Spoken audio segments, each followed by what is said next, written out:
I think as women, we are so socialized to never ask that question, right? From day one, we are told to be good, we are told to be quiet, not take up space, don't be too bossy, don't be too controlling, all of those things. And, you get to adulthood and you've heard that for so long. I think so many women have just completely turned off access to what it is they want. Like, I used to have trouble saying what I wanted for dinner, let alone what I want out of my life. And it feels so big and impossible. You almost have to start exercising that want muscle to be able to access those bigger questions. Hello, everyone. This is Samantha Saxby with another episode of Moms with Benefits. And today our guest is Dr. Ann Welsh.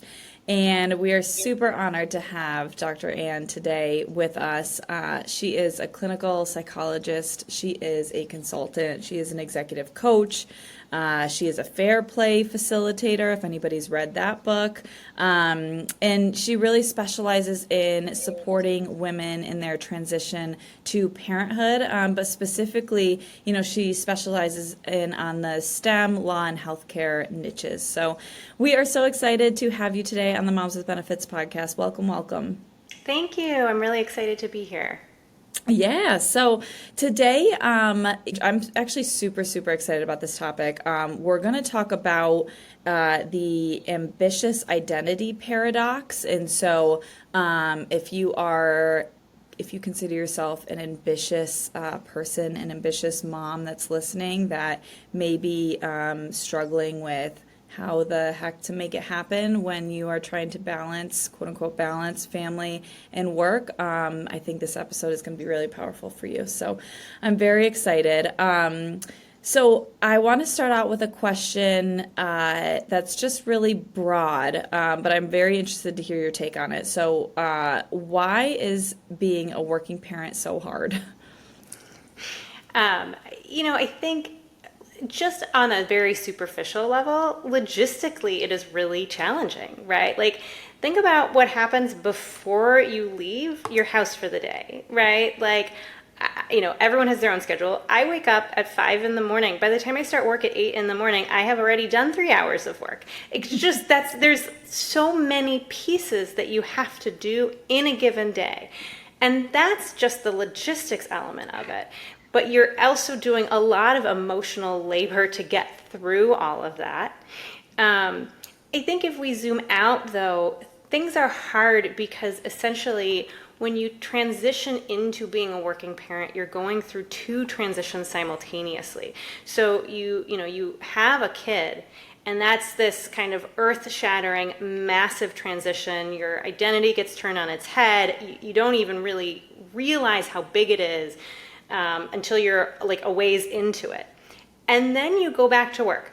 And maybe that's 6 weeks later, maybe that's 6 months later, maybe that's 6 years later, maybe you take a long pause, but at whatever point that happens, there's a whole nother transition from working person to working parent.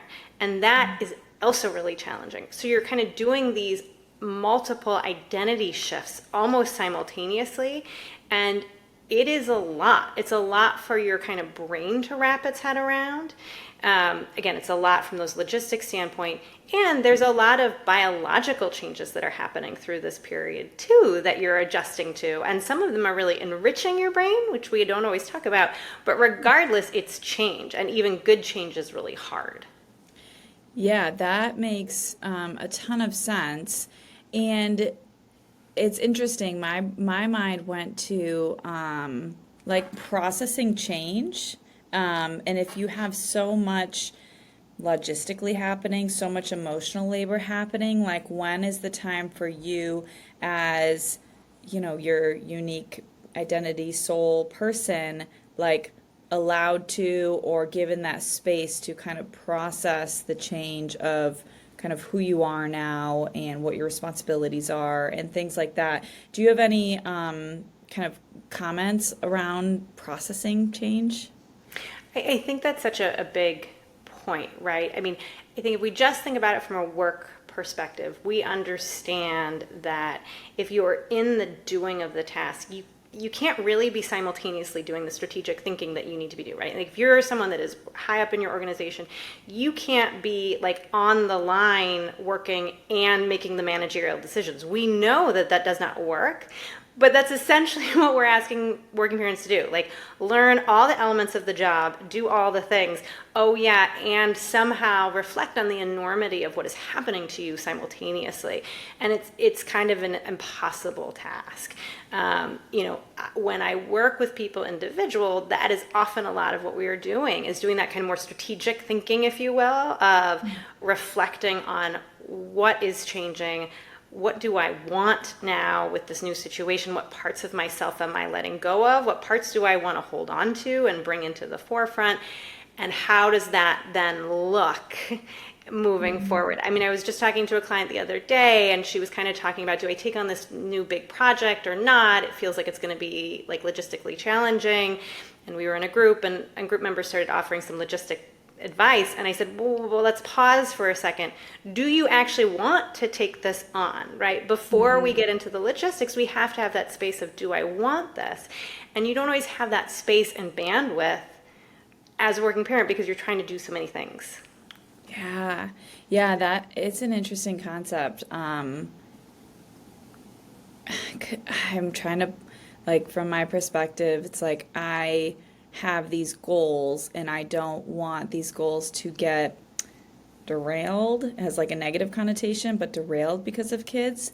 But at the same time, being a mom is, I believe, one of the most important jobs out there too. And so it's like, how do you assess what you want to do and then what is logistically feasible? So separating those out, it feels like that's an important part of the process, is what you're saying. Yeah, because if you have a why and a want, we can usually figure out the logistics.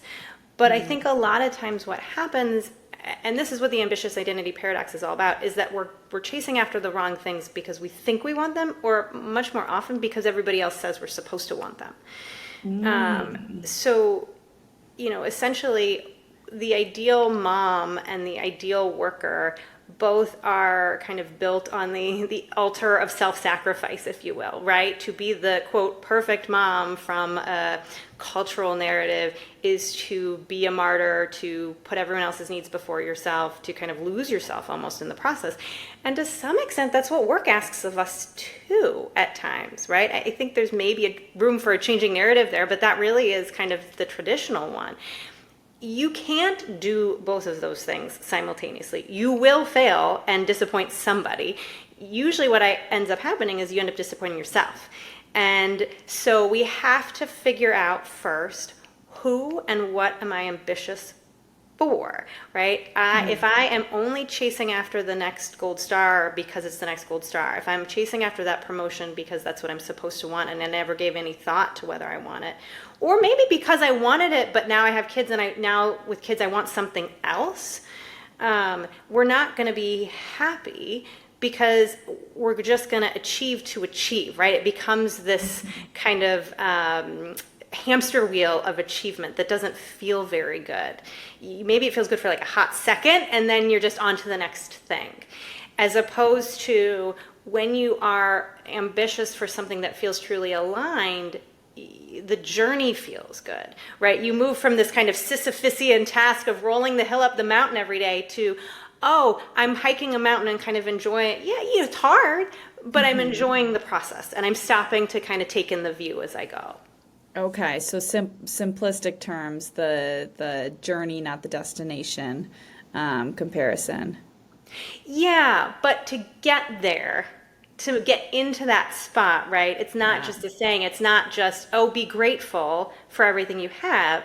Sure, gratitude has a role, but to get to that point, you have to first look backwards and figure out who am I and what do I want in all of this? Yeah. And I think as women, we are so socialized to never ask that question, right? From day one, we are told to be good. We are told to be quiet, not take up space. Don't be too bossy. Don't be too controlling.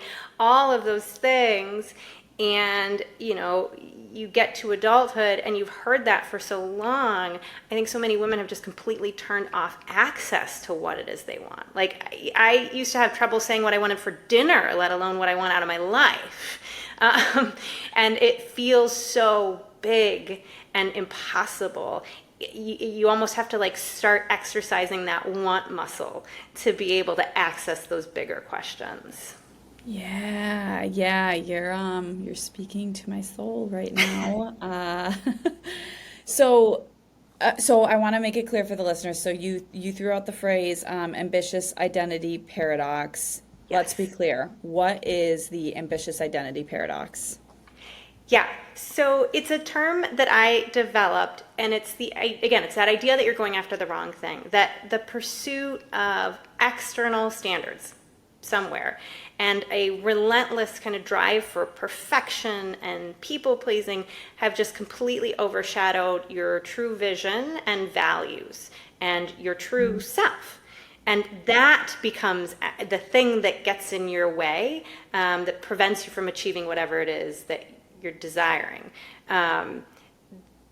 All of the stuff that you're chasing after is maybe based on cultural values, based on what your parents wanted for you. It might be based on what you have been kind of trained to want, right? Like every time you get the A, it feels good, so you want another A, but maybe you don't actually care about this stuff anymore. And so this paradox is when you have two things that can't exist at the same time, your fulfillment and the fulfillment of these external things. And you keep chasing these external things and getting more and more out of touch with yourself and maybe feeling more unhappy or numb or checked out. And so the kind of cure for that is to stop chasing those things. Not entirely. It's not don't be ambitious. It's not don't want things.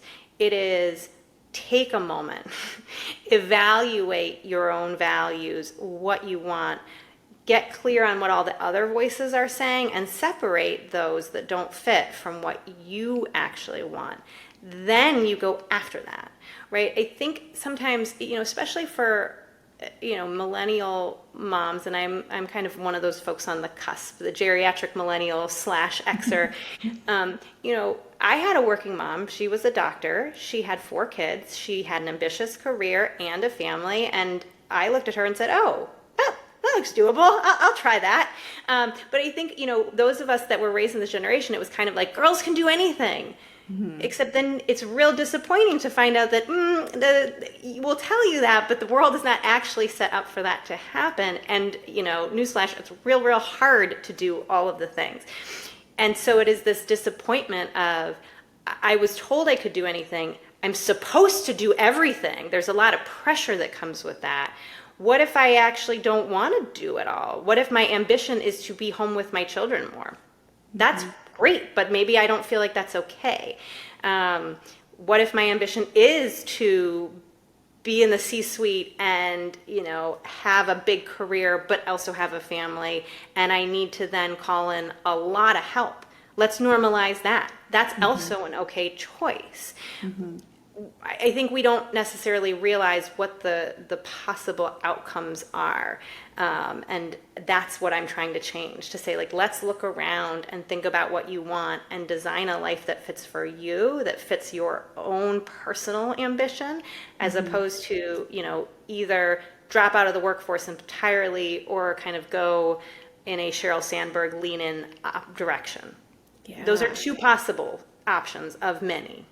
Right. In your conversations with the moms that you work with, are there common examples of or kind of flags that you hear come up that cue you into thinking, we got to talk about, your goals here and your values here? Like, I get the question I'm kind of getting at is like, what might they describe it feels like that it's something's not right here?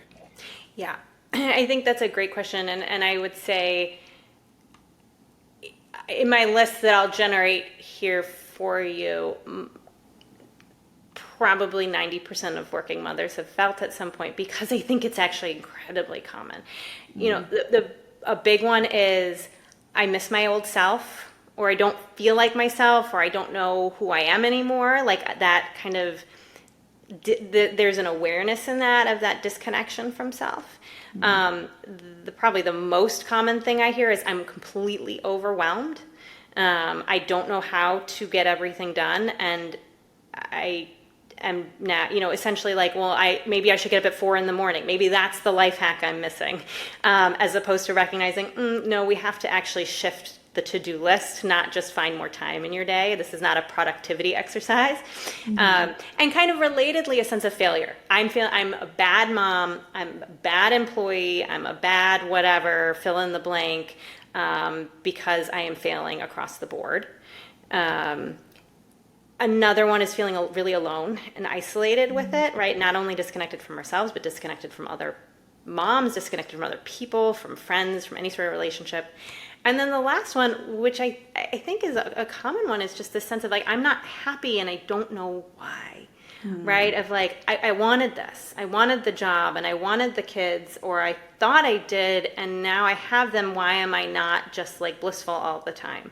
And I think a lot of times when that's the presenting kind of piece, there's a lot of guilt and shame that show up too. Like, I'm not supposed to feel that way. If I wanted kids and I recognize I'm lucky to have them, and oh, my friend struggled, or maybe I struggled with fertility issues, and I'm still not happy, what is wrong with me? And the answer is actually nothing's wrong with you. We just need to help reconnect you to yourself, right? Like that good internal guiding sense of self that's kind of gotten covered over by a lot of stuff. Yeah. I can relate to a lot of those items that you just listed. How do you help your moms take a first step to analyze what may need to change? Yeah, I mean, the very, very first step I ever take with someone, whether it is in like a group program that I'm running or as a therapy client, is just a lot of like validation.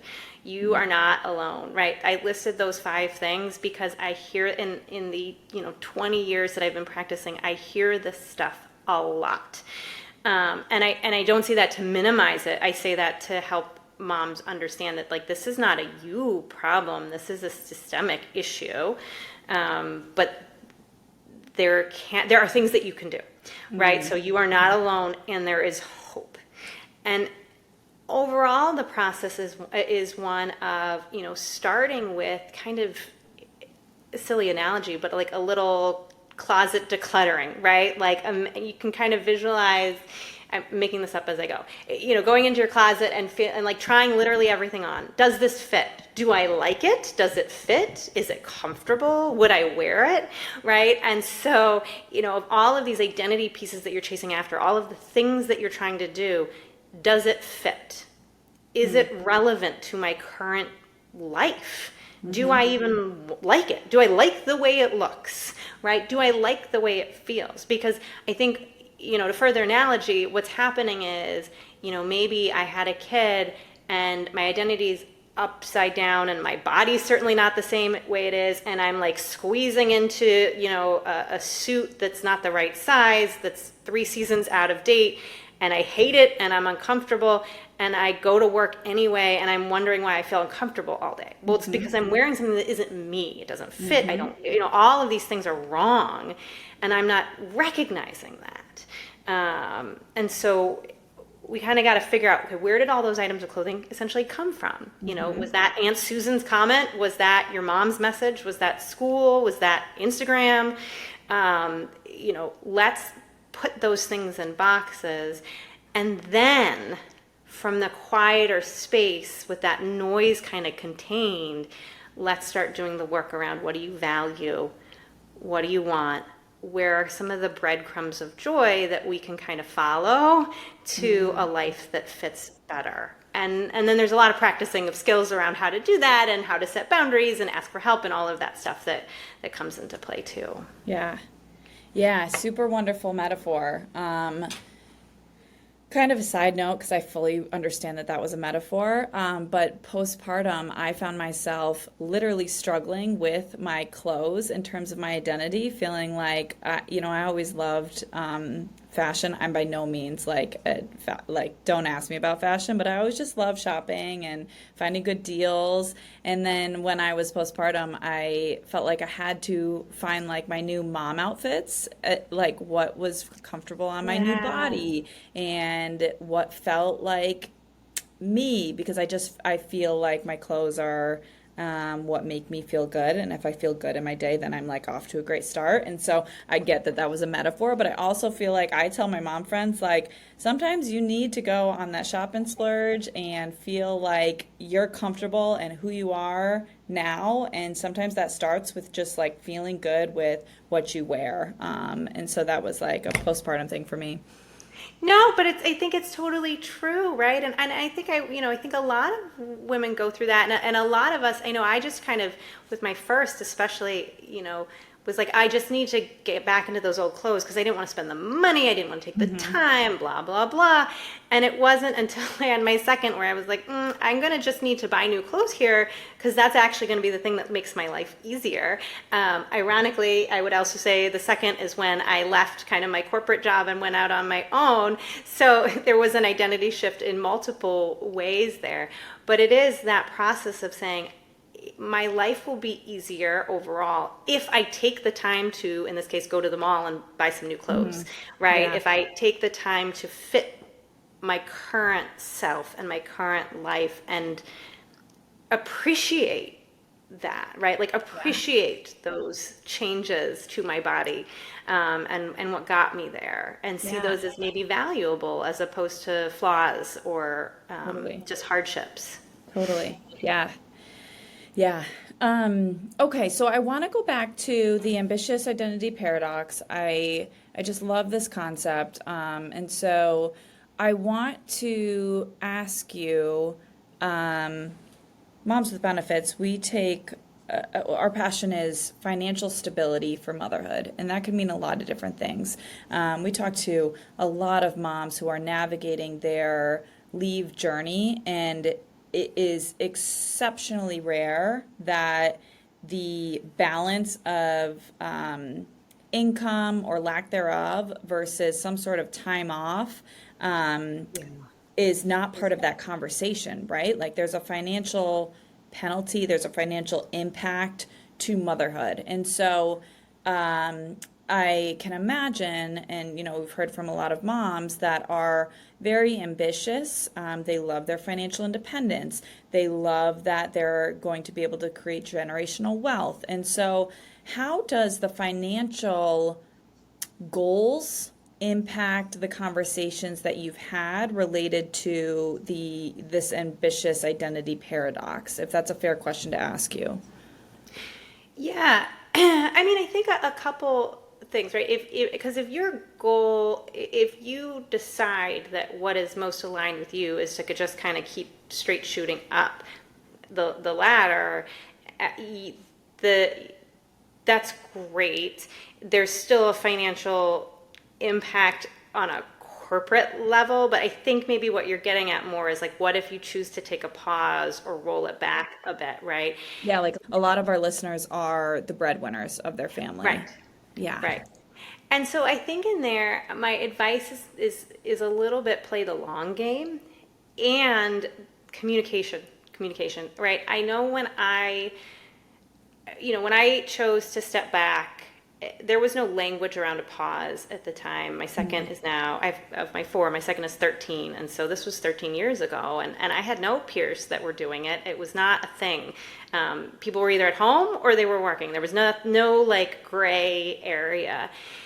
And I think, at the time it felt like, should I even be working part-time? I'm starting a new company. Half my almost my entire salary is going towards childcare. Is this worth it? And I will credit my husband, who was like, this is not about this pause or this year. This is about the longevity of your career over time. And you will have, like, that income and experience right now matters. And he also was really good about saying the childcare is not your budget. That is our budget, right? That is not how this works, essentially. And again, I thought of myself as like a feminist. I had this working mom, and I still had these mental blocks that, oh, I'm choosing to work or not work, and so childcare is out of my income, which is like ludicrous, of course, but that's the mental space that I was in. And he was the one that was kind of really able to pull me out of it. I think we all want to save and invest, but you have to do it in a way that is sustainable, financially, yes, and from our mental health. Right. And so if you push and never take a break, you're not even going to be able to enjoy that wealth you've accumulated down the road, because you're going to be miserable, or you're going to burn out and actually burn through any reserve because of treatment or pause that you need at that point. And so it is much better to take that time for you, whether that is, I've got clients that take regular days off while their child is in daycare so that they can have a day for them, or who take yearly vacations by themselves, or who hire any number of people to help. And yes, that is a financial investment, but that allows them, again, to circle back to the idea of enjoying the journey, it's what allows them to be present and show up the way they want to at work and at home. Yeah, no, I like that. I like that. The long game. That was my main takeaway, is the long game. And you have to, if you're having chronic stress every day because you're going and going and going, you're going to burn yourself out.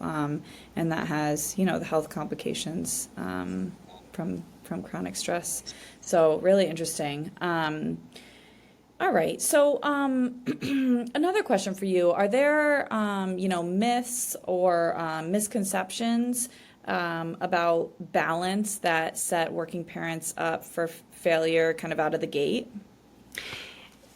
I think a lot of people have made some noise about like work-life balance should be work-life integration and how you blend the two. And I think that's important, but I think in some ways we're getting into semantics and missing the point. And the point is that there is no magical state. There's no state of perfect integration. There's no state of balance. If you think about what you're doing when you're balancing, right? Like just literally if you're, listening at home and not walking the dog or driving and you stand on one foot, just notice, right? You are actually making all sorts of tiny micro movements all the time. You are not rigid. And in fact, if you try to be rigid, you are more likely to lose your balance. And that's what balance is. It's a bit of a dance over time. And so my balance from one week to another might look different, and certainly one season to another. And it doesn't have to mean that when my kids are little, I am not working, and then when they get bigger, I am. That's not prescriptive either, right? It's more like there are going to be times when I feel called and pulled and needed more in one space, and there's going to be times when the opposite is true. And overall, that is going to balance out. Right. And so if I've got a, bunch of sick kids, it's winter, if my kids are in daycare and I miss a ton of work and it's really challenging and I'm at home more, okay, but maybe I also know that at some point I'm going to lean in a bit more to work and push there when my kids are healthier and are in daycare or whatever, right? And then again, that's going to look different in different iterations as they get older too. It's not an ending process. I can tell you with teenagers, it doesn't mean that they don't need you anymore. They need you in equally unpredictable ways. It's just that they don't need you when they have a cold to stay home with them anymore. So it's not like you're ever done with that process of figuring out what is balance. Yeah. No, that's an interesting concept too, and ties back to it is the long game. You need to be, the healthiest mentally, physically kind of mom you can be for you to be able to support your family through the different seasons of life. And I think one of the most understated, I don't know if it's a skill or if it's a learned behavior, but resiliency and like the ability to adapt to change, right? Like that's I think applicable in these scenarios. Yeah, completely, right? It's like that ability to have some give in the system, some slack in the system. That's the word I'm looking for. So that when something happens, you can adjust. Yeah. Awesome. Awesome. Well, thank you so much. Is there anything else you wanted to share on this concept of the ambitious identity paradox before we sign off here? No, just that, if people want to hear more about it, I have set myself the lofty goal of doing some more writing on the topic so they can follow me. I'm on LinkedIn at Dr. Ann Welsh. I'm also on Instagram at dr.welsh.coaching. And people can also learn more. My website is Dr. Ann Welsh, but I've also at least bought the naming rights to ambitiousidentityparadox.com, and that'll also take you to my website. So, Congratulations. It's always so exciting when you buy the domain and you're ready yes, to launch something new. That's do something awesome. with it. Yeah, Yeah, awesome. All right. Well, thank you so much for of joining us. course. Thank you so much for having me.